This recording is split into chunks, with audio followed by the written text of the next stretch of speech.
Brut, New Art on Stage.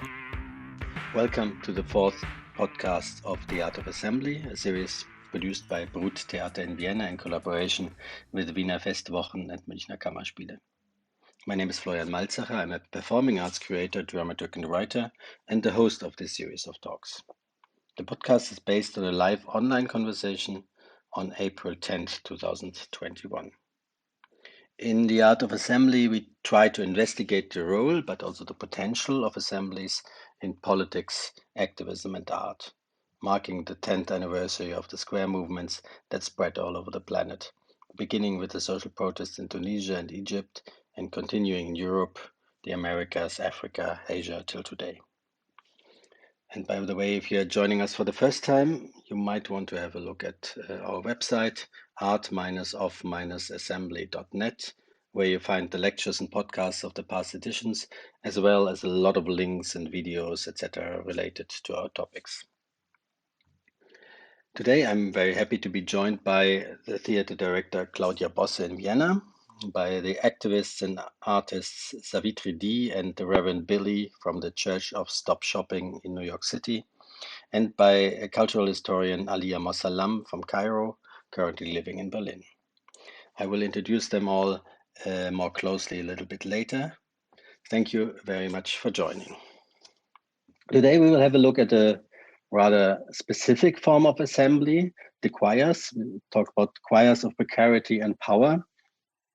And well, without wanting to show off my my theater studies, and of course it's not very original to talk about the Greek choir, but maybe it's interesting at least to mention that there is an idea of representation already then, when the choir represents to a degree the polis, the people, or at least part of the people, certain segments of the people, and also how it comments the course of events and maybe irritates the protagonist, and sometimes even carefully challenges the gods. So maybe that's something where we can relate to a certain degree till today. And of course, this question of representation of the people will be probably a topic tonight. How much choirs are these?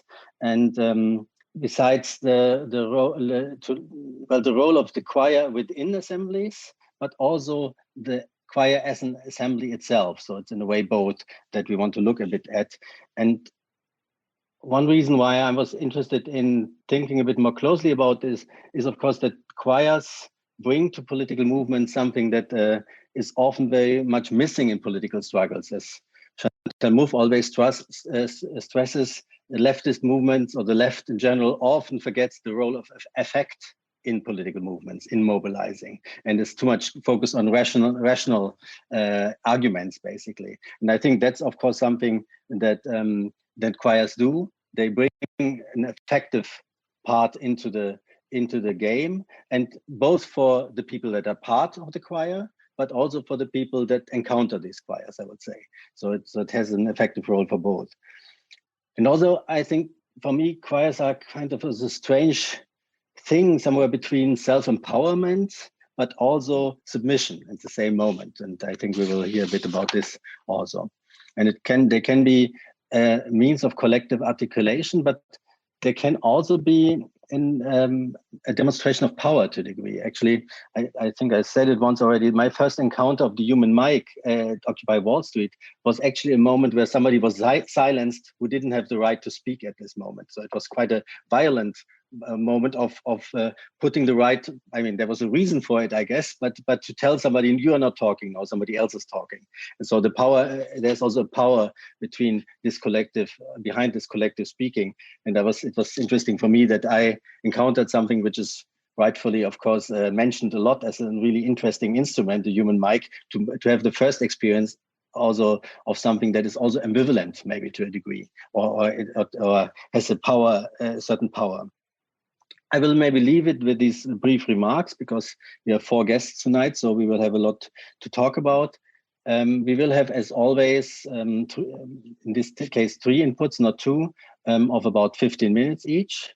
So we will start with a lecture, a video essay by Claudia Bosse, which is a pre-recorded video, then a video by the Church of Stop Shopping, and then a live lecture by Alia Mossallam. I will briefly talk who's here already and then give a little bit more formal introduction also before each input. Savitri D and Reverend Billy are the founders of the Church of Stop Shopping and the Stop Shopping Choir. And actually, I think, I mean, I knew about your work before, but the first time I saw it in action, so to say, was also during Occupy New York, I think, if I remember it right. And to see like how the choir was part of the movement, but also went for actions out, and with this constellation of you, Billy, as a preacher figure, also an ambivalent figure of a white male TV evangelist type of preacher, and the choir in relation to each other and in response and so on, was quite interesting to see, and also to immediately see that this is obviously not la pour la, because when you were entering a bank, for example, to exorcise cash machines, it immediately became also a very intense situation. So police was coming, you got arrested and so on. So something that you also encounter in your struggle. So it was also, this became very clear. And then a little bit later, I don't know, at some point when I was allowed to be at the rehearsal of yours, I saw that there's something else to this choir also, that it is really a social structure also. And a living organism, but a social structure that has a diversity of people and backgrounds that actually arts often talks about, but is seldom encountered. So that also it is a group of people that really come from very different strands of lives and backgrounds and so on, which I found quite remarkable also when we talk about the choir, and we will talk a little bit about it later. Alia Mossallam, I also met actually at the same time around in Cairo, and I really remember, and that's why I asked you then, because in terms of choirs, I always remember that you were talking about the role of the chant in the revolution, but also as a tradition that exists before, that even has protagonists that are famous for creating chants, and all this was of course super interesting for me because it didn't really relate to the Ho Chi Minh chants I knew from our demonstrations, and also to understand that the role of chants is actually to organize, to communicate in a very diverse group, to even find some kind of consensus on a square where thousands, tens of thousands of people are on. And you will talk about it, and I'm really curious because I was always wondering about it, and now I'm really happy to learn a bit more about it, and also the role it plays in more recent times. Last but not least, Claudia Bosse. You have worked with choirs, of course, for many years in your theatrical work, and dealt a lot with the aesthetical potential of the choir, how the choir functions, but also I think there's also an interest in the political side to it, of course, but even so, your work are more in the artistic side when we compare it tonight. So it will be interesting to see also where it's positioned in this. And of course, you put a high interest also in the musicality of language. And I think you somewhere called yourself a metric freak. So you have a high interest also in the rhythm of the language and how things are created. And by this, you have worked with very different kind of choirs, even with the citizens of Braunschweig, I think it was, like where you had 500 amateurs, citizens of the city as a choir. You worked a lot also in public space, outside of theater spaces, which is also, I think, interesting in our context. And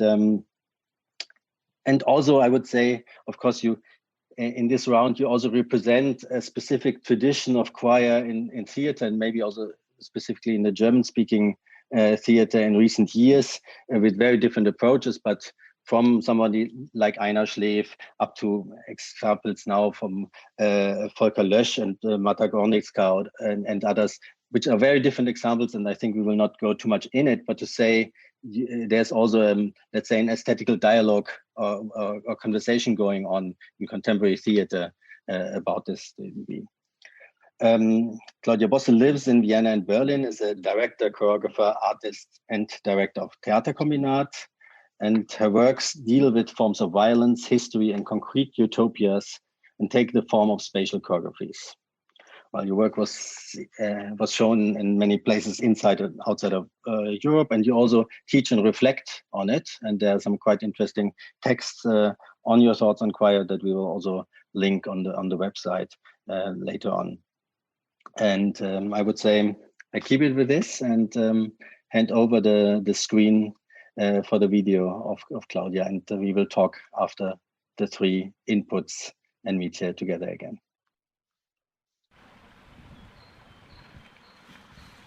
Thank you, Florian, for the invitation to think about choir and its aesthetic political perspectives. Choir as assembly. Choir is a temporary, self-experimenting and negotiating community. Choir constitutes a space of shared attentions. Choir is an organism with changing addresses, various orientations and sensibilities. How is the choir society, or how does it form society? How is it political in its freely chosen dependence, in its relational articulation, in its non-frontal but space-grasping multi-perspective? The other becomes touchable through aesthetic articulation along specific scores, as a way of testing other means, communication, liability, context, and in the activation of all senses.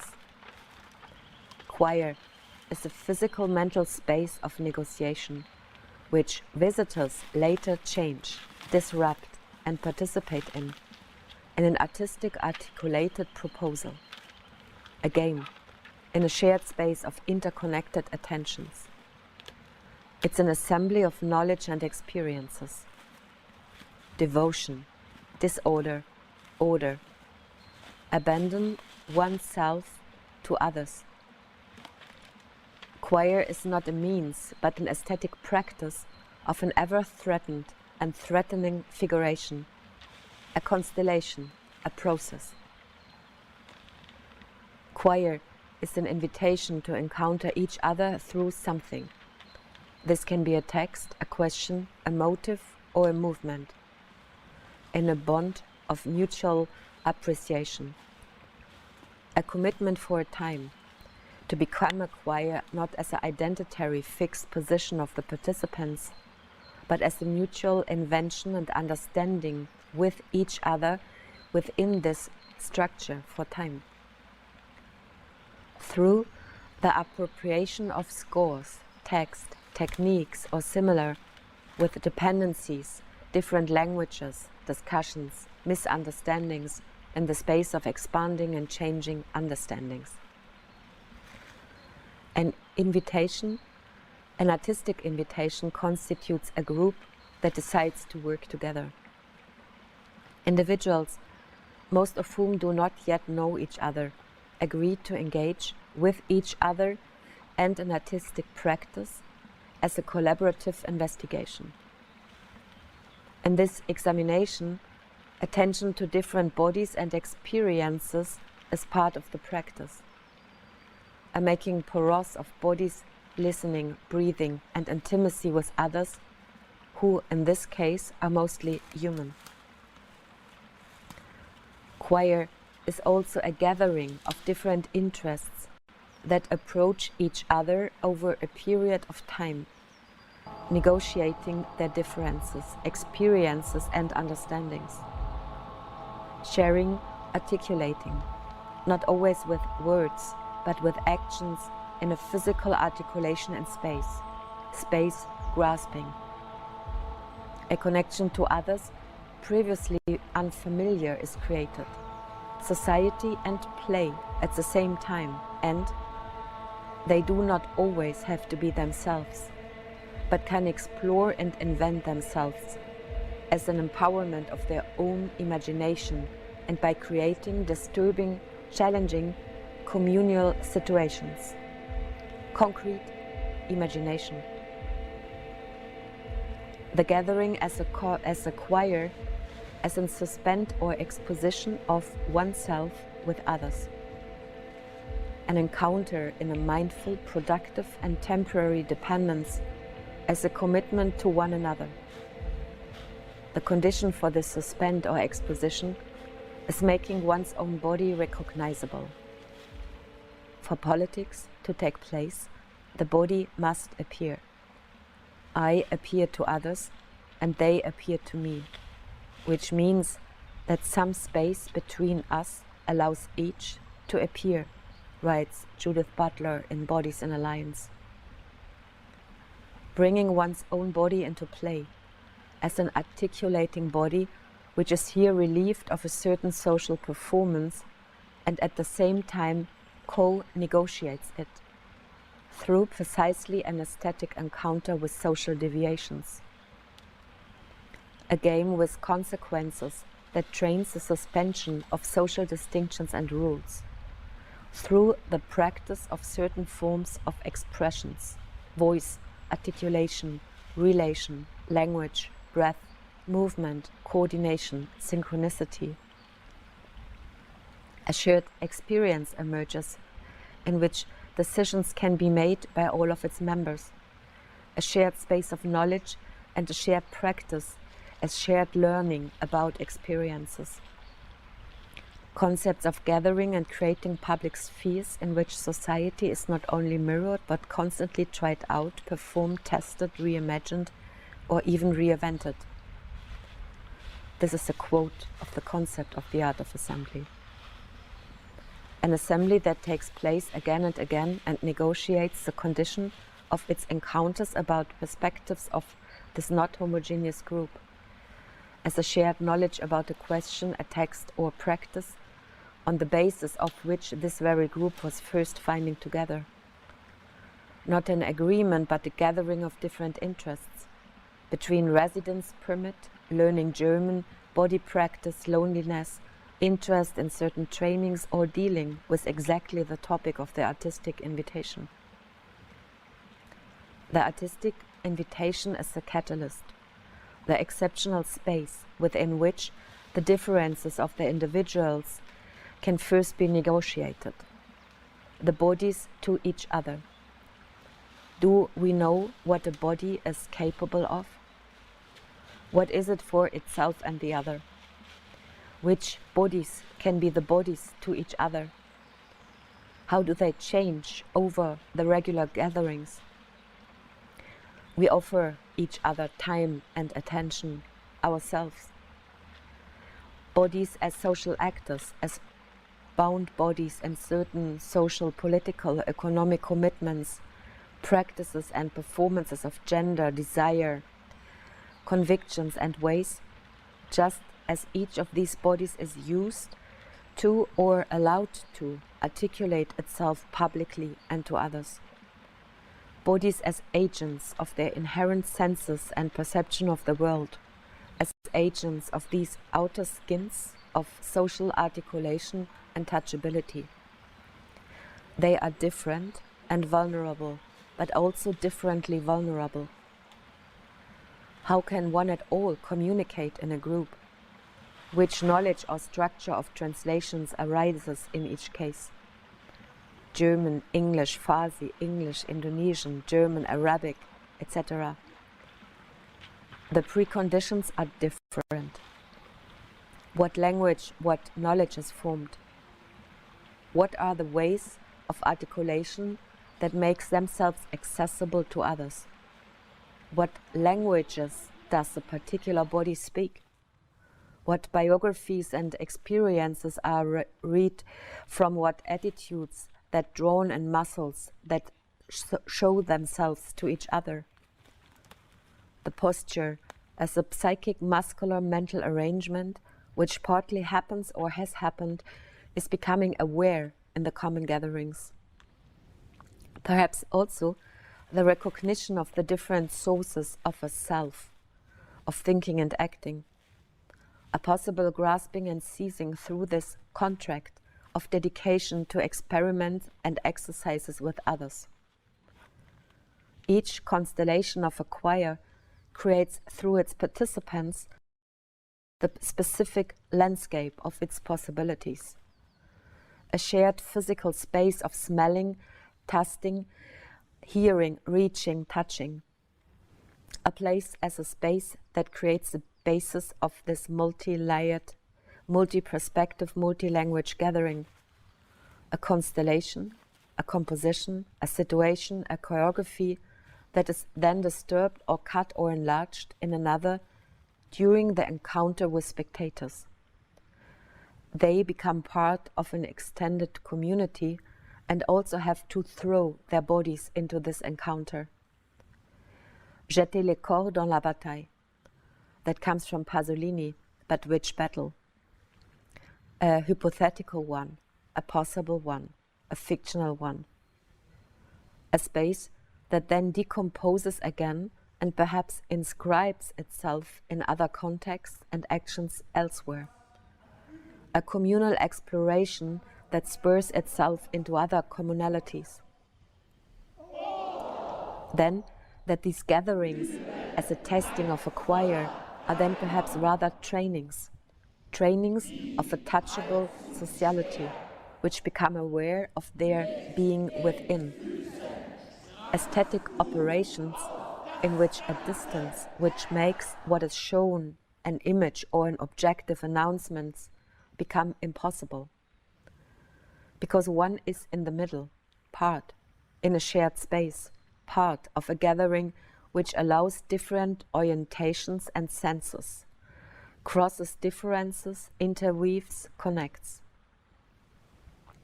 The whole, simply impossible, simply smash for experiment without reality, for self-understanding, noted Brecht in the comments of Fatzer. I'm another when I place myself at my disposal in this interplay with others that the play and the choir allows me. I become another with others that I absorb into myself. Your breath becomes my breath, we become our breath.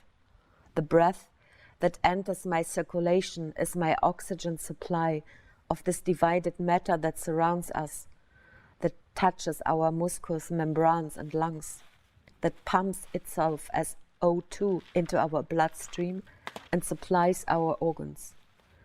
This is our condition, this 20.942% in the air, with all the conflicts of the interstices that the difference raises between us and this attentive polyphony results in. What is the political relevance, or what is also the commodification of the political? What are the established means by which voices or perspectives are invoked to call attention to circumstances which would otherwise go unnoticed? Which means are legitimate for this purpose? Which means are enforced? Which bodies speak how? But here, the focus is precisely the assembly itself. It is not a message about something, although this gathering had something as its occasion, an artistic practice, but the articulation in relation to each other which changes in the course of this negotiation. By the way, the bodies show themselves, the biographies walk through them and make them touchable to each other. On the choral practice, which continued from research with ancient tragedies into other choral practices, and continues to run through my work. A series of interviews with the title Some Democratic Fictions began in 2011, together with Günther Auer.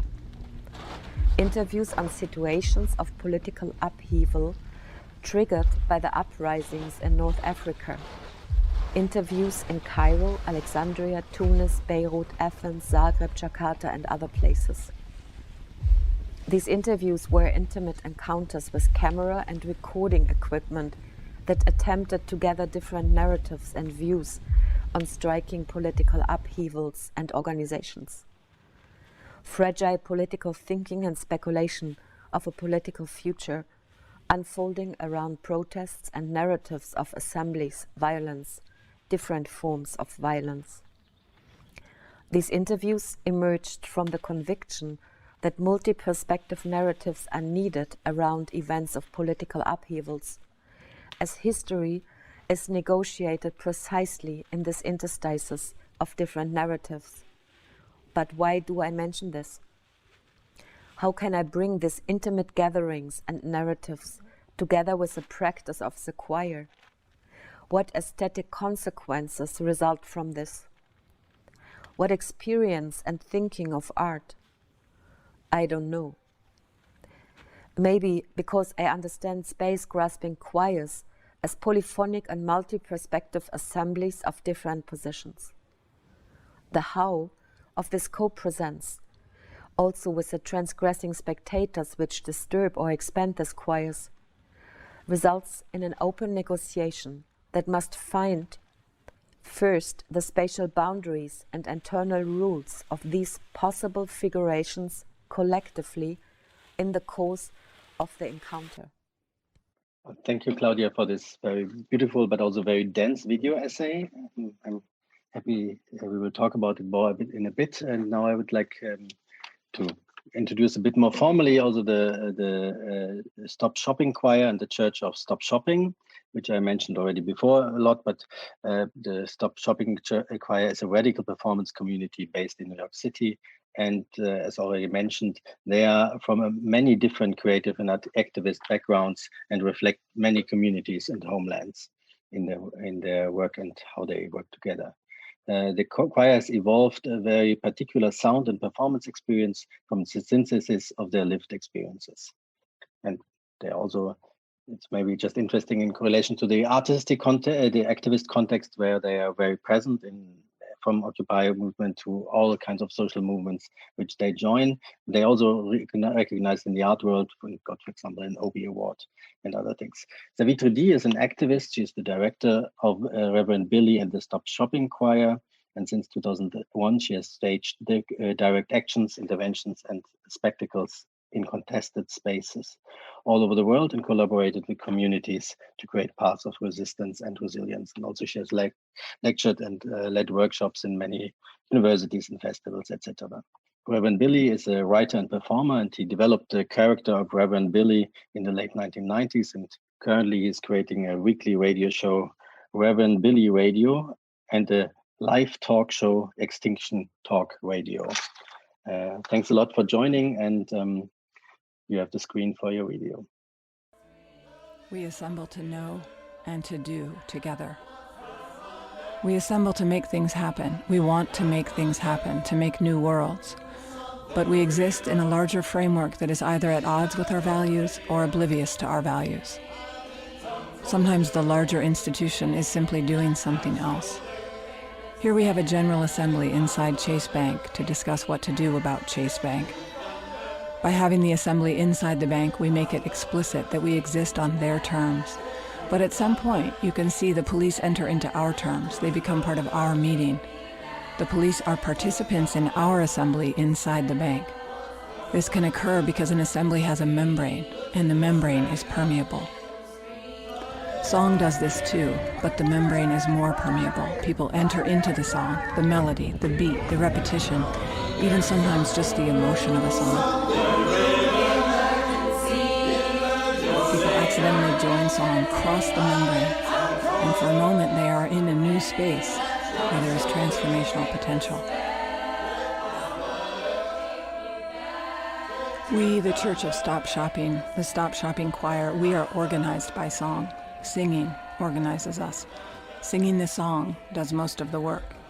Breathing, listening, projecting, sounding, thinking, agreeing, committing, deciding, trusting, learning, teaching, changing, being changed.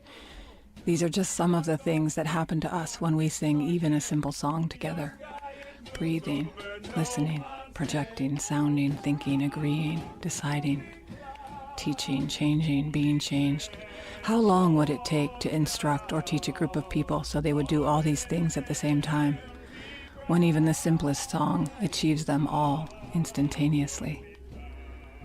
When we sing together, we are making decisions, making choices, practicing consensus, practicing assembly. Singing is a practice towards assembly. We are guided through the process by the structures of song, the conventions of song. Already we have seen many examples of this in many kinds of places, using the least structured songs stripped down to bare elements, shared musical vocabulary, rhythm, melody, tone, tempo, repetition. call and response.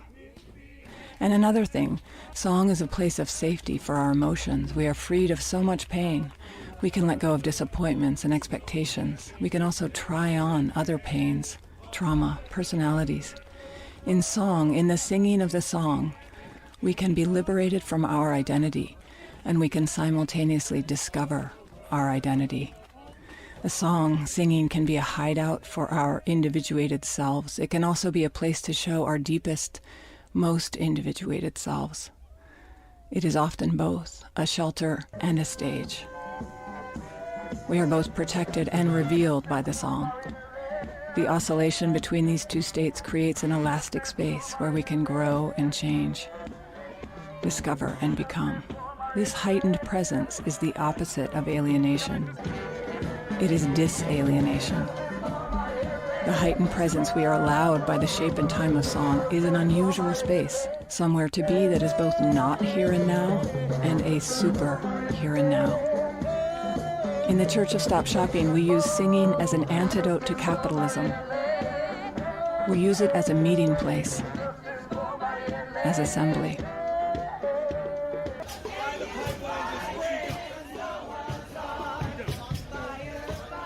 We know it is a very therapeutic space, a spiritual space, but is it a radical space? Is it a political space?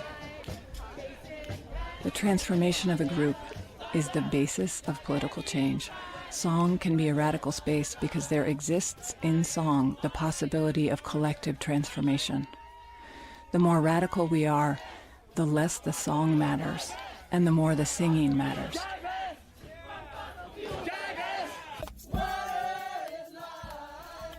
Song is invitational and generous. Songs welcome singers. People accidentally join song and are briefly outside themselves. And maybe in that moment they find themselves opposing the dominant culture, the state. It might feel experimental to them, like a door opening. That might lead them to new understandings, new agreements.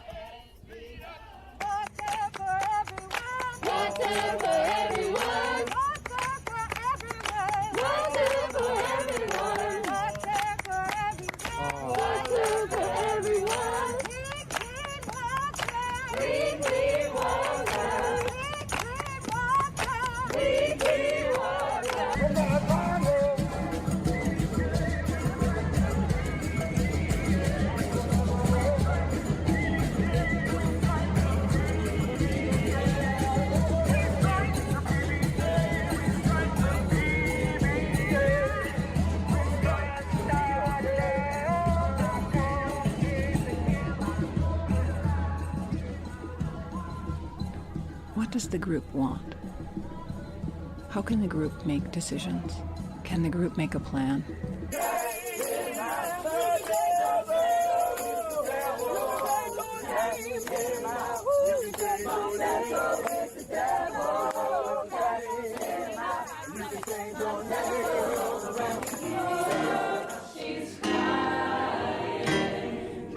Remarkable things happen when we talk deeply with the right balance of structure and non-structure.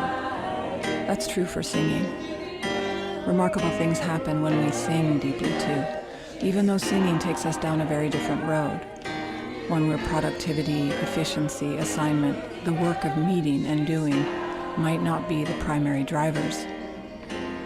Above all, what we can learn from a song is how to exist in time as a group. We learn that we can exist in time as a group. We learn that we can exist in a time and a place as a group, even in extremely repressive and controlled environments. Song can shelter, and it often disarms and slows police and security. Assembly itself often has a way of showing us the questions, the possibility of the questions. For example, what do we want? What do we want?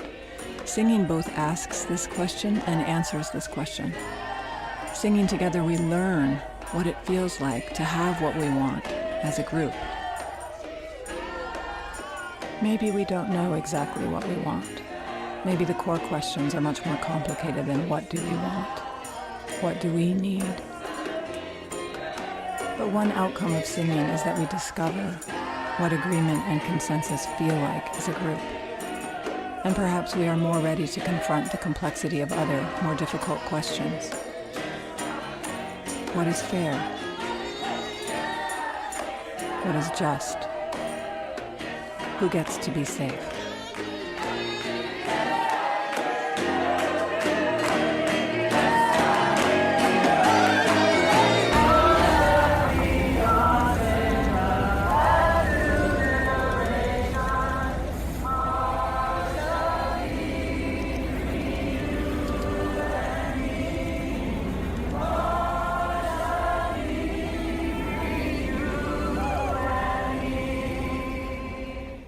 Mass movements are made of small groups, each one animated by the moment. Or the mass movement lights up, and these small groups coalesce and emerge from its momentum. It's usually both. Mass movements create and destroy groups, but we know that the emergence of movement depends on the readiness of many small practiced groups. Movements are one part of what we hope to create with assembly, with song. Resilient and cohesive movements, resilient and cohesive revolutions will be built on the resilience and cohesion of networks who practice resilience and cohesion. Singing is cohesion. It's an old technology, and we have evolved with it, alongside it. Singing is one of the ways we learn to be together.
This kind of singing, just one step from the chanting we expect in movement, is rooted in belief, at the very least belief in itself, in its form.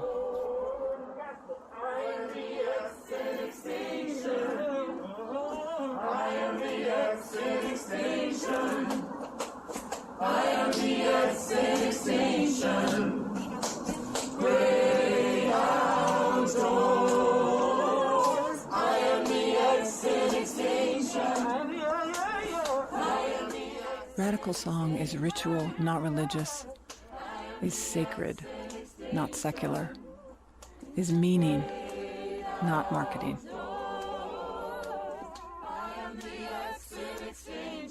Song is a shared language, a system that we agree to believe in temporarily, an almost perfect exercise in imaginary possibility.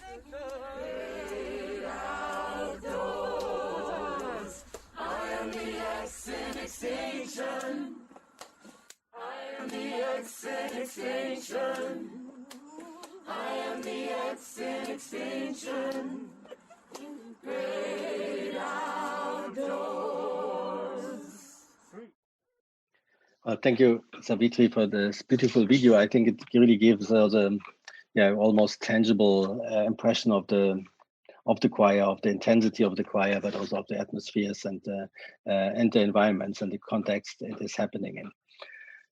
As our last guest tonight, Alia Mossallam will join us with a live lecture. Not analog, but live at least. Alia Mossallam is a cultural historian and writer interested in songs that tell stories and stories that tell of popular struggles. She's currently an EUME postdoctoral fellow at the Alexander von Humboldt Foundation in Berlin, where she's writing a book on the visual and musical archiving practices of the builders of the Aswan High Dam and the Nubian communities displaced by it. As an experimentative pedagogue, you founded the site-specific public history project Tahrir, and taught at the American University in Cairo, Cairo Institute for Liberal Arts and Science, and at the Freie University in Berlin. And I'm very glad that you're here, and hand over the microphone to you. Thank you very much. And thank you for giving me the opportunity to listen to Claudia and the Church of Stop Shopping to feed off their energy. So since I'll be talking about something very sonic, the chants in the 2011 revolution, I'd like to start by playing it so we can hear what we will be describing. So maybe we can start with the music.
So what we just heard was recordings of chants from a protest in 2007 and a protest in 2008 that were done by Hussein al-Hamalawi, who's an activist and a PhD candidate here in Berlin, to Jan Tiersen's music, which must have been familiar to most people.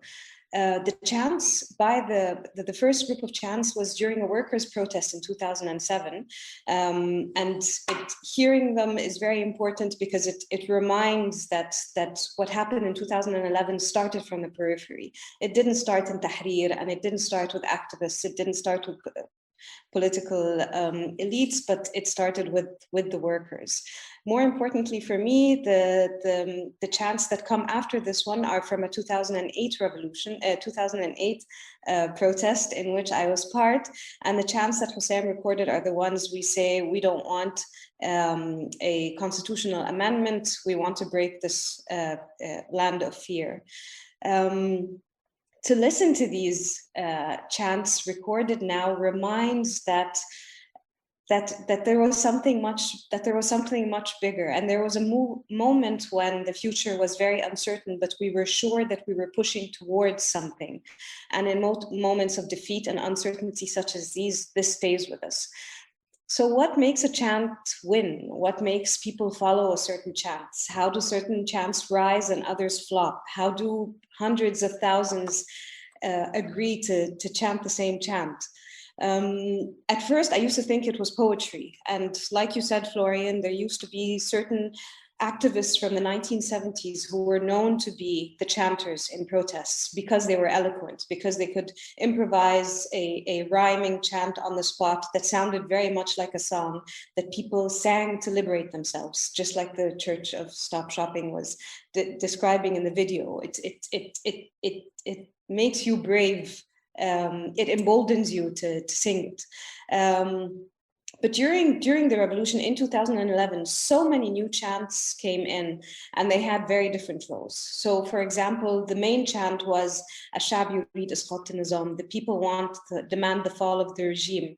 And this is the chant that came to Egypt from Tunisia, and that left from Egypt to Syria, and that left from Syria to Yemen, and went on and on. It was one chant, and it's in classical Arabic, which is usually never chanted in chants in protests in Egypt. In Cairo, for instance, would be said with the Egyptian colloquial language. In Upper Egypt would be with the different accents or dialects of the different areas because they're so intimate. But this one carried a message, and the message continued to be carried. And I believe that that is what made a string of protests, or that is what made a bigger movement of all these different countries, that they started with this one demand in the very same language, just like this idea of the Occupy movements. What joined these movements is not what they called themselves and not what their leaders identified the movements of, but this one chant that was chanted in the very same language, something that didn't happen before and never happened since then. Chants were always how we made decisions. I mean, in the video we just saw, there was this question of how do groups of people make decisions? How do they agree on what to do next? One of the chants I remember most strongly in 2011 was Ithbat, stand still. And this was a chant that I think came with the ultras, with the football fans that joined the revolution and really ignited it in a different way. So this chant would happen when the police would start firing at protesters and you turn around and ran. One person would shout, Ithbat, stand still. And then 5 people would shout it. And then 10 people would shout it. And then hundreds and then thousands. And with each person that shouts it, they stand still. And I remember on the 25th of January when we were running away from rubber bullets for the first time. I mean, I'd been in protest before, but never shot at. I remember closing my eyes and blocking my ears and just shouting this. And like Claudia described when she said, your breath becomes my breath and we become our breath. You just shout it, and once you open your mouth, you hear the sound of thousands, as if it's your own voice. And because it's one word, it begins and ends simultaneously.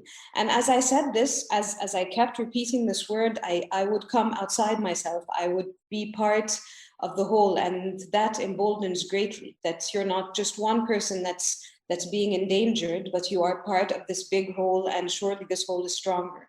Once everyone was chanting the same chant, the wave turned and we would attack the police. This is one example. Another that is very specific to January 2011 is Silmiya, which is peaceful. And this would happen in situations where the protesters would be attacking the police or throwing tear gas canisters back at the security. Silmiya would be shouted to say, you know, peaceful, peaceful. And this is what defined this protest this movement as a peaceful movement. Most movements in Egyptian history in 1919, for instance, right after World War I, would always start with violence. And how people decide what kind of movement this would label itself as would usually come from the top, from the political elite. This revolution had no specific leadership, but it was these chants that people gathered around that determined what direction it would go in. And Silmiya is one of those things, is one of those chants that was very prominent and that determined that this was going to be a non-violent revolution. Not because anyone decided it, but because it came up every time there was an offensive by the protesters. The chants also mobilize. What you were saying, Chantal Mouffe was saying about how we don't think enough about how politics are about affect. A very special chant that also was specific to this time is one that called for people to join the protest. And the way it would be said is, Ya ahlina dumu alina il hurriya liku lina. So our families join us, for freedom is for us and for you. And this would be chanted whenever the protests would be walking through a very residential area. So another image from the 25th of January that I never forget is walking through towards the end of, like towards midnight, walking through a very dark, narrow street in downtown Cairo with all the lights off and the buildings obviously asleep. And then chanting this chant, oh, our families join us for freedom is for you and for us. And then slowly the lights sort of opening in different windows as people woke up to find out what was going on. And I think it's chants like these that are so emotive. It's because of chants like these that are so emotive that millions joined protests for the first time in their lives. and risked their lives after never having been political. Lots of people joined the movements, the protests, especially on the 25th of January, and never came home. And their families didn't know where they went because they had never been to protest before. They had never been political before, but they went to the Friday prayers and then probably heard these chants and felt compelled to join. I mean, these chants make you realize that there is something that is worth this. There is something that is worth risking everything for. That a whole world is possible. Words do that, not just words, the music of the words, and the music and the beat is created by the march of the thousands that chant them. And finally, there's historical continuity. When I visited the protests in Suez, which is a city on the Suez Canal in Egypt that was involved in the resistance to the Israeli army during the 1973 war, there was a moment when the Egyptian military was stranded in the desert and the Israeli military marched into the city, and people had no choice but to resist themselves with what little weapons they had, and they were a handful of people. And at the time, there was a very famous song that they used to sing, and a part of that song, it's a verse that says, and the bones of our brothers we will gather and collect, and the bones of our brothers we will perfect, and with these bones our families we will protect. And that verse I heard being chanted in Suez during the protests, and I was shocked. I know it because I study this, because I write about the 50s and 60s, but I was shocked that young people were singing it. So I kept asking people, do you know where this chant comes from? And no one really knew. They would say, no, not particularly. Do you know where this chant comes from? And I looked around to see if there was someone of that age from the 60s there. And no one necessarily knew what the origin of the chant was, that it came from a song, that it was a verse from a popular song, but they knew what sentiment it carried, that, you know, that this resistance that we're offering is the only way that we can continue, is the only way that we can protect ourselves now and our future. And that is a voice from history. That is a sensation from history, and it's carried in this poetry. Finally, I once tried to chant on the 2nd of February at the very end of the revolution, when Hosni Mubarak stepped down, and I chanted this chant that said, you know, Madaniya, Madaniya, mish aizinha askariya. You can hear the rhyme. So civil, we don't want a military state. And no one chanted back. I'm sure it was eloquent, so I'm sure it wasn't the eloquence, but that was, I mean, one of the moments where I realized that it's not about the poetry. It's about an imaginary that people shared, that they were willing to share. And at the time, I think most people were not willing to see it that way. So yeah, this is what I would have liked to say. My favorite chant that I remember until now is one in Muhammad Mahmoud Street, which is a very well-known battle or very important battle that happened in November of 2011 and again in December in a street called Muhammad Mahmoud downtown. And it was very ugly. It was one of the bloodiest battles because the police and the military had joined forces and they were shooting at people and they were using expired tear gas. And also because a lot of people joined the protests again for the first time and lost their lives. But a chant that was chanted thereafter was always, remember them. It said, remember them Muhammad Mahmoud, or remember us Muhammad Mahmoud. They were hyenas, the Ba, and we were lions.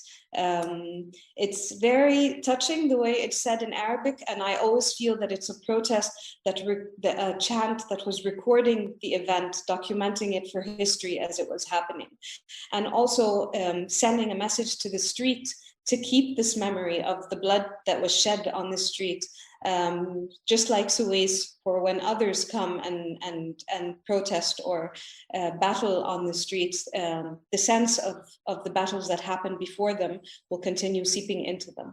Thanks again, Alia, also for your your lecture and for bringing these moments back and in a really intense way.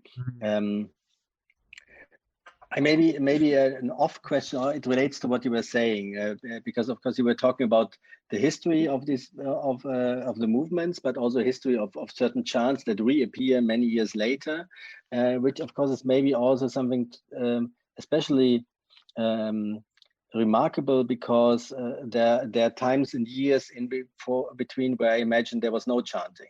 So and so it's not like, okay, every year there's like in Germany the Easter March where you can, at least if only 5 people come, but they can repeat the slogans and you can keep them on. So there's times, I guess, of rather silence. Or maybe you could maybe talk a little bit about it in the current situation, because of course we all know that unfortunately the course of event was not as it was hoped for, and the enthusiasm has worn out and the situation is rather extremely dire.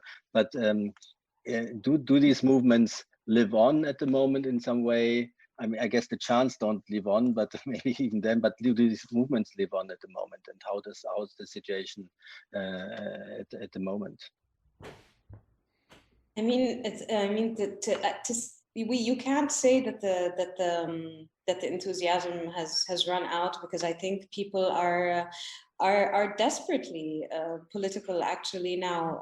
The problem is that the streets are no longer accessible. I mean, you have a very heavy-handed military regime, strongly armed. People are being put in jail all the time, and I mean, the positive and most devastating aspect of the situation now is that you have a very new generation of people who know an alternative world is possible because they saw 2011 unfold. And these young people are now the main targets. The jails are full of teenagers who were arrested as teenagers, now are in their mid to late 20s, and they are promising, they're promising in their academic interest, in their political ideas, in their talents for writing and drawing. I mean, so this is dire, but I mean, the prison writings that are coming out now and the drawings of the situation in prisons are unprecedented. I mean, we're always very critical that prison writings from the 60s and the 70s glorifies people who have been to prison and who have survived. But the prison writings that come out now with young people who come out of prison are so moving. And I am sure that they will somehow have an effect on, I mean, this ending of this horrid, I mean, this the epitome of evil of a human race, this idea of prisons and incarceration.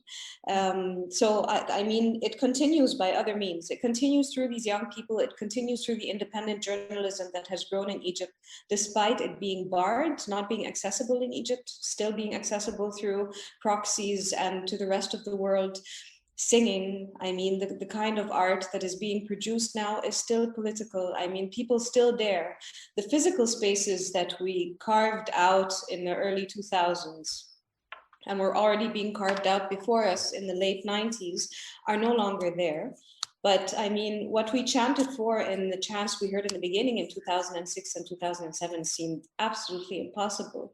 And look what happened 5 years later.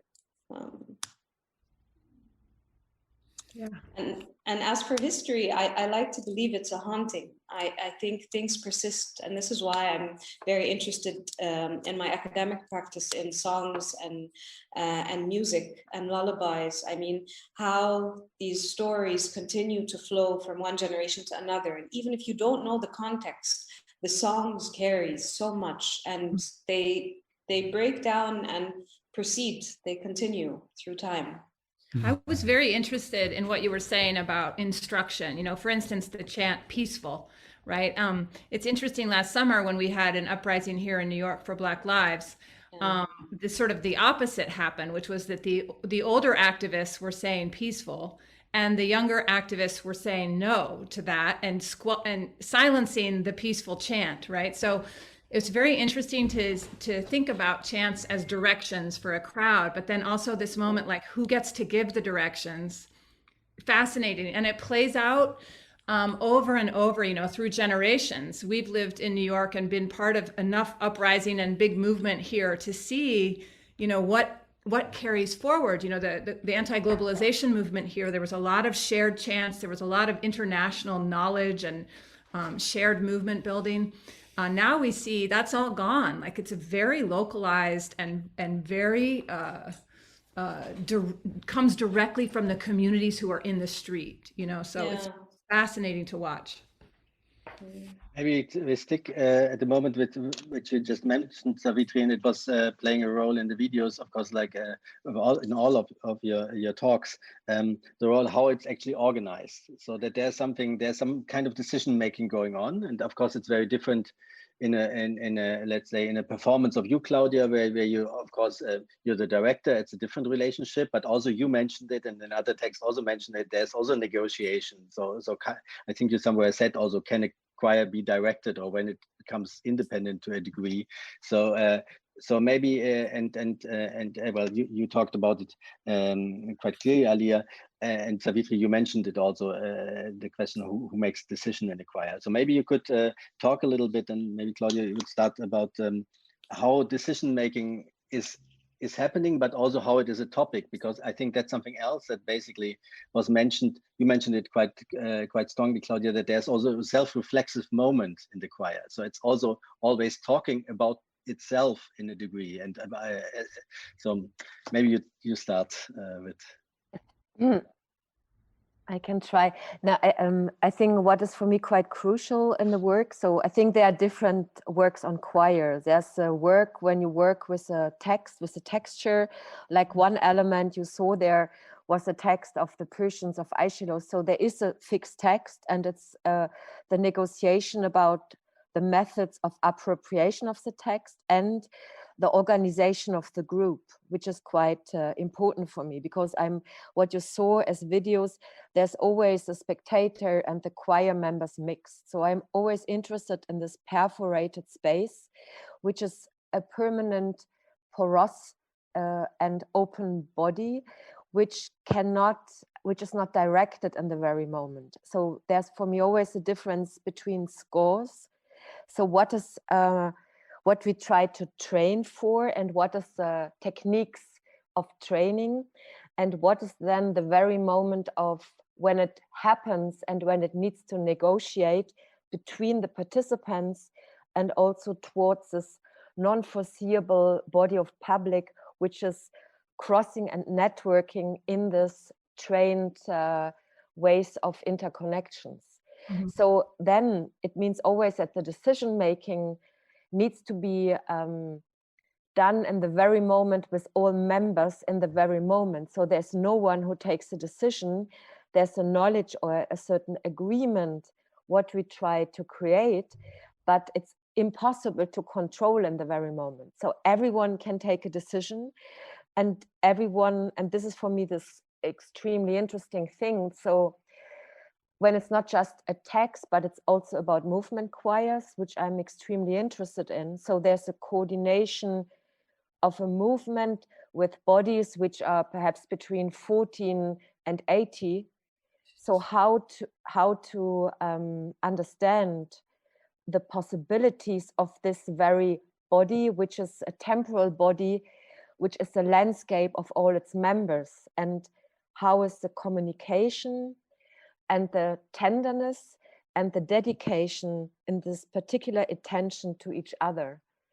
So there's a score or knowledge about what we try to create or heading for, but then there's this radical presence where you have to deal with everything what happens at the very moment, which I find extremely interesting. So the choirs are not frontalities. They are always like a space creating networks, which include or infect or affect the body of the public, which becomes a part or which becomes a counterpart at the very moment. So there are just different layers of decision making depending on which kind of choir we're talking about. I mean, you're very much describing the landscape of a protest. So it's interesting, because, in the laboratory of like a theater space or this group of people working in this very focused way, the same things happen, because what you just described is almost perfectly what happens in the street, you know, with this added pressure of the security apparatus, whatever it is, you know. It's interesting. Maybe humans, Yeah, we're just because yeah, in a way, we're very simple. We always do the same things, you know, no matter where we are. It's yeah, also this. there's a game, there's a kind of aesthetic game, but it's perhaps a training for, it's a training for the streets, or perhaps a training for other situations, staying still in this kind of artistic rules of game in a certain way, but which always touch the social and political body at the same time. But it's also, I think, a very human, it's a very human experience. It's a synchronicity. It's creating this synchronicity, whether by getting people to sing the same thing at the same time, or it creates a sort of telepathic, or I don't know, it creates some sort of union that helps people think as a group, even if it's not about someone standing at on a podium and saying, okay, we need to do this. And it says something very important somehow, that I mean, during the Black Lives Matter protests, there's no way you could have been peaceful with the police. I mean, it's too late. And I mean, the same eventually happened with Egypt. At that moment, there was this need to win the police and the military over. I think there was this attempt for it. But I think speaking together, singing together, breathing together, like you were saying, Claudia, I think that creates another, people being together on another level. But perhaps I one. just want to say, just actually a short remark, because I forget it always in the beginning. To say for everybody out there, because there's no possibility of commenting and bringing questions at the moment. We will in a couple of minutes send a link that you click on, and then you can join us in the Zoom for an after talk, which is a bit more informal, and bring all questions in there and so on. So just to say for everybody out there, you're very welcome to stay with us and then join the conversation in a moment after we closed it in here. I think it's, I mean, this relation between inside and outside that came up already is, of course, super interesting in this, because it's like, I think it's both, or you mentioned, most of you mentioned both. There's the violent outside, even if it's just an audience, let's say, that might not hit you in a theater context, but still there's a certain, especially when you perform outside, there's a certain outside that can be also threatening to up to very realistic threats in activist context.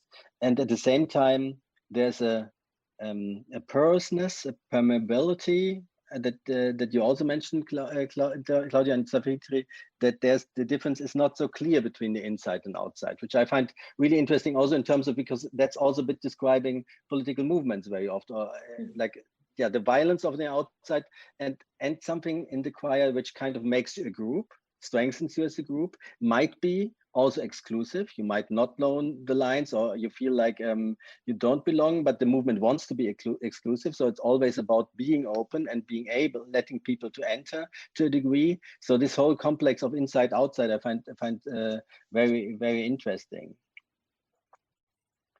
But perhaps sometimes I think it's interesting, the question, is the expression of a choir, do you think then it's a group, or is it perhaps also the trying to find a kind of connectivity, also the negotiation of a group? So I think it's not often what I find, what is quite, for me, quite, what is not so satisfying for me, when we communicate the choir of a status, of a means, of something which is already secured. But I think what for me is highly interesting, and why I stick on this work, and I think also what Savitri and you are trying, it's like it's this total solitude, it's total mess up, it's this total frustration can happen because I think the choir, it's a permanent process of instability, and if you accept this, then it's also, I think it's in a really interesting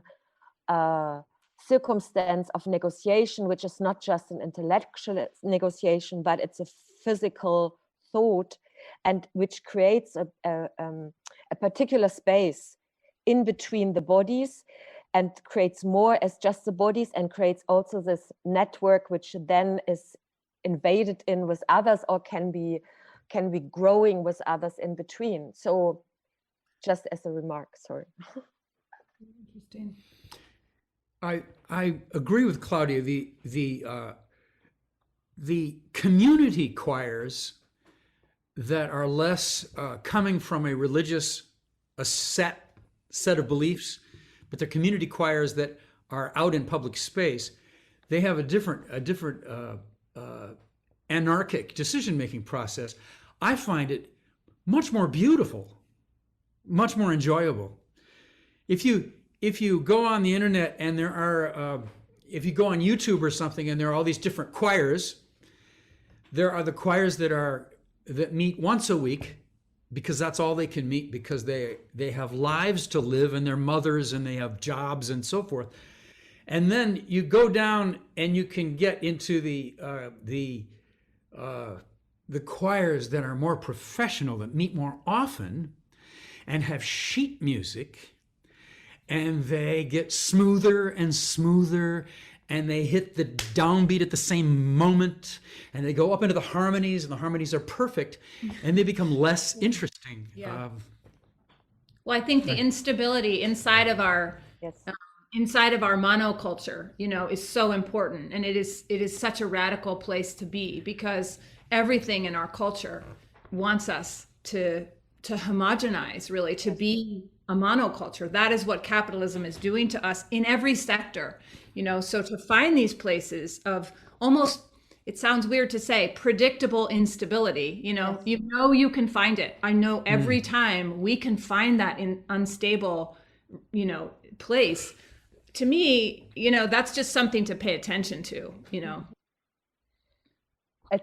I totally agree, because I often think the choir is used or misunderstood as a synchronized something, Right. but it's not the knowledge of the negotiation in this, and the beauty is the destruction, the potential danger, which is always there, but which is a part of this kind of heterogeneous and polyphony, which just makes the choir exist in the very moment when this coordination can happen.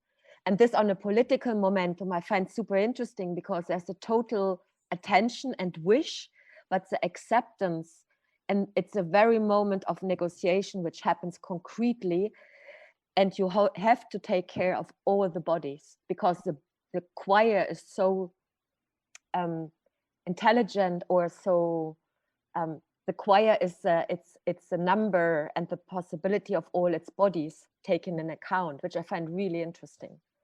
Mm-hmm. Sorry, Florian. No, please continue. No, I was just wondering one thing, that the choir, and it was answered now, because one of the questions I also had was, and also in relation to the movements and the assemblies we were talking in the past editions, is the question of consensus versus plurality. So is it desirable to try to create a consensus all the time, or is it actually kind of avoiding that there is a plurality of opinions in there?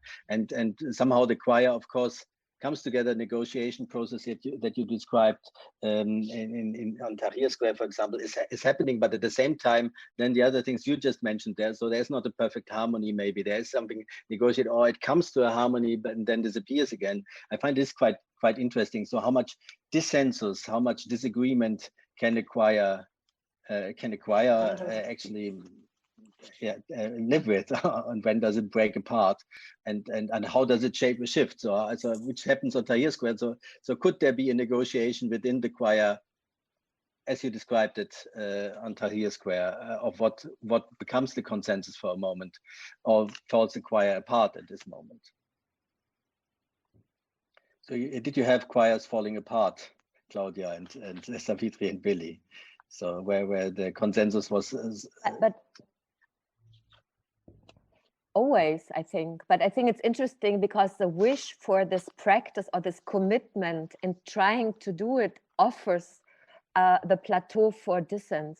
So this physical practice of acceptance and the concrete experience of difference in the physical bodies, and the difference of bodies, which are every day different, offers a different space of difference in the opinions and the convictions, which can then take part, because this practice offers a space where dissent can appear. This is a paradoxical element which is often, I think, misunderstood. It's also about moments. I think it's about time. I mean, and context. But it's. I mean, in the revolution in general, not just in Tahrir, there were moments when it was clear this needs to be done, or it became clear, or an idea picked up, like the burning of the police stations, for instance. At the time, I was in Alexandria, not in Tahrir, and I couldn't understand why we were burning police stations. I was in the processions going to the police stations and inevitably there, but I was panicking because I was doing something that I hadn't thought about, or thought enough about. And eventually, after it was done and the city was in flames, I started asking people very hysterically, why did we burn police stations? And people would say, because then otherwise tomorrow we'd all be arrested. Otherwise tomorrow we'd all be locked up in these stations. Otherwise tomorrow, that is popular wisdom. That is just wisdom that developed at that point in time. And I mean, if it happened again now, people might not do it because of all the ways it's been analyzed and thought about. But at the moment, that was popular wisdom. And you found yourself doing it, or watching it happen. I think that's one of the values of movement, right? Is that we feel and understand this sort of, I don't know, I would call it maybe harmonious plurality, right? It's not consensus. You know, there's many times when I have similarly been like, oh, wow, this is what's happening. I'm here. And, you know, but harmonious plurality is very far away from consensus, you know, and it's in motion and it's in play, you know, so it's a much more unstable place, you know, than consensus, and also maybe easier to achieve and more worthwhile, you know, because then we're all testing our boundaries, our personal ones more. Collective intuition, maybe? Yeah. Something. Rather than consensus, something that's not rational. That's one really interesting. They smile when they witness a choir coming by. There's an erotic public quality that makes people smile. They get something. They understand something. We experienced that when we went to Ferguson, Missouri, in the first Black Lives Matter iteration, and Standing Rock. You know, there's something that's understood way across cultures. Oh, bodies, love. The Standing Rock thing, actually, when you were talking about the historical, you know, roots of chants and where things come from, I think that will show us in future years. We will all, many people who are involved in movements will look back at Standing Rock as this very initiating moment. Many people went there and also never went home. And we're still seeing the language of Standing Rock seep out into the world similarly. It's interesting. Besides it, there's also and you also, Claudia, say it somewhere. I think, like at least from a German perspective, of course, there's a certain tradition of choirs, of group speaking, especially language choirs, not singing choirs, but even with singing choirs, which is of course quite disturbed and twisted and interrupted by the history and by the traditions of the Third Reich, where even a normal choir, certain folk songs would disappear and so on. So and then there was and I think in theater a lot of the choirs, you know, Einer Schläf's famous in Germany, famous choirs on stage would still reference this. They would reference also this violence to it, and then there was something changing. And I think you said it in one other interview, Claudia, also that something changed around 2011 with these movements that changed the perspective on choirs, but also brought in something that a lot of other movements were lacking: this effect that is necessary to become a popular movement, not only to have arguments on your side, but also have an effective quality to it. So I think it's really quite interesting to see this shift that happened also on a broader scale. There, of course, it had predecessors, but suddenly it became something viral.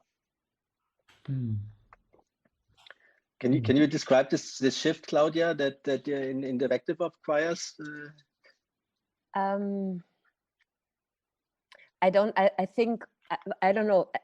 Perhaps there are two elements, because this one images you saw, so I did this big citizen choirs 2006 in Geneva first at the Théâtre du Grütli, and then 2008 in Braunschweig. And this was a time where I felt the body as an argument in an assembly it's not the point, because everyone was not believing anymore in this kind of, or in my cultural background, that the body as a assembled matter, smelling, touching, reaching other bodies, was quite weird. And you always had this fascist, people reacted really strong on this composition, that you enter on a stage, and on the stage you are in the choir, and the people of the choir are more as the spectators, and they move you as a spectator. So you have a spectator being in this breath, in the sound, in this movement.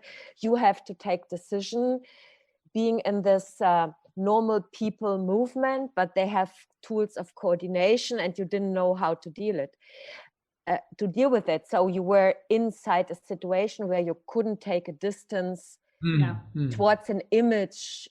They want to represent me this, and I don't think choir is about representation, but perhaps another question. I tried to stay with Florian's question, and I think, sorry. and then something happened for me individually, because on the political movement on the street, I didn't believe on it anymore after our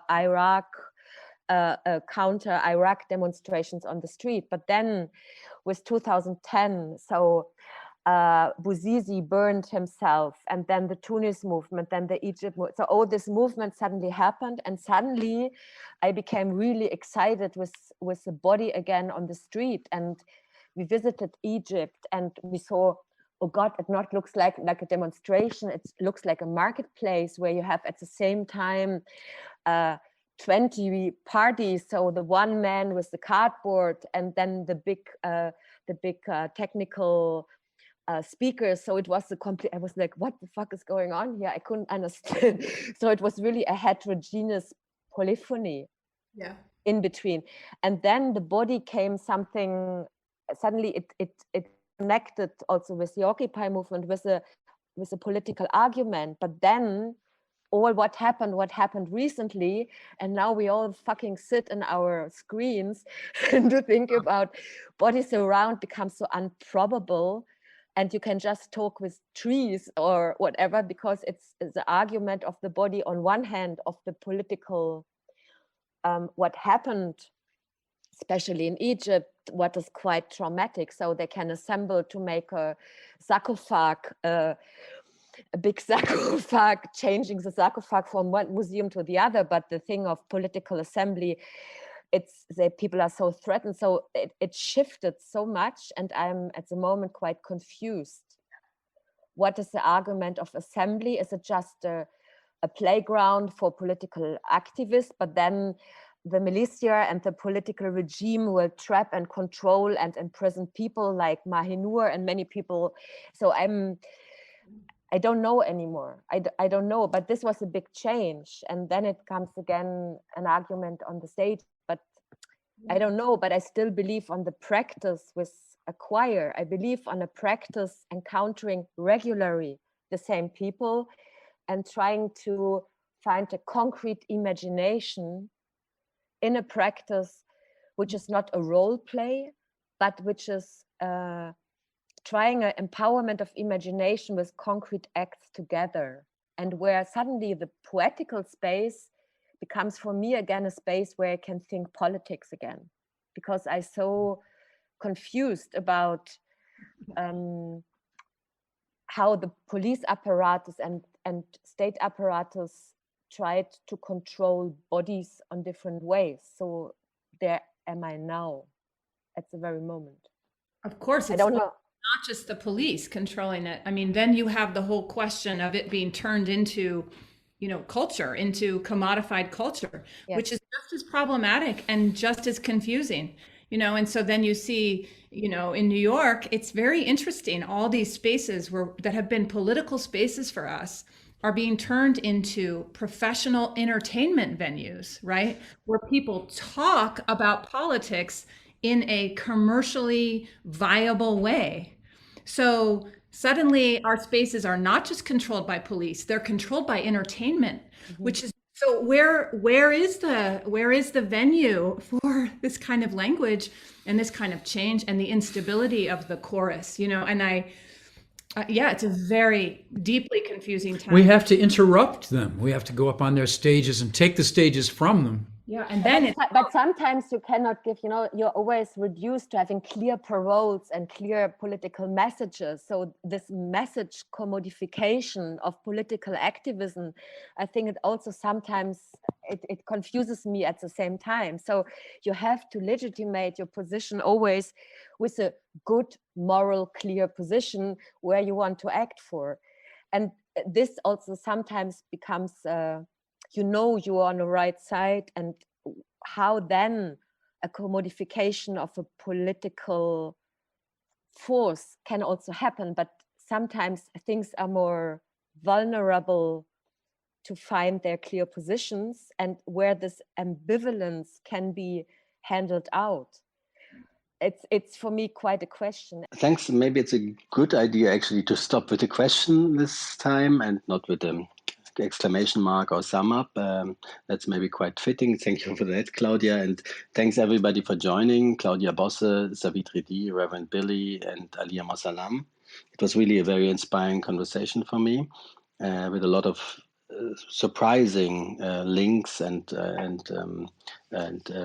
insights into the format of the choir. And I'm also very happy to talk about the choir today, because we are anyway in this absurd situation of talking about assemblies in a moment where we cannot assemble.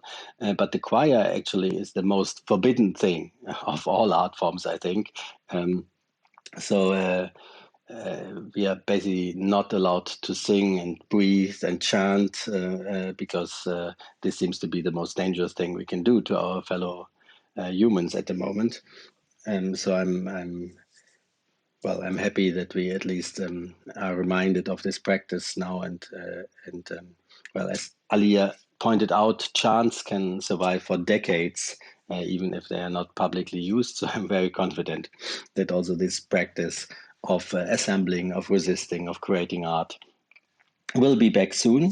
And with this, I also briefly want to say that for the next session of the Art of Assembly, I'm supposed to be joined by Didier Ribon and Chantal Mouffe. This was supposed to happen analog for the first time in this series during Wiener Festwochen in May. This is postponed now, so we're looking for a new date, and I hope it will happen before the summer. And also other episodes will come up, so please have a look at the website if you're interested.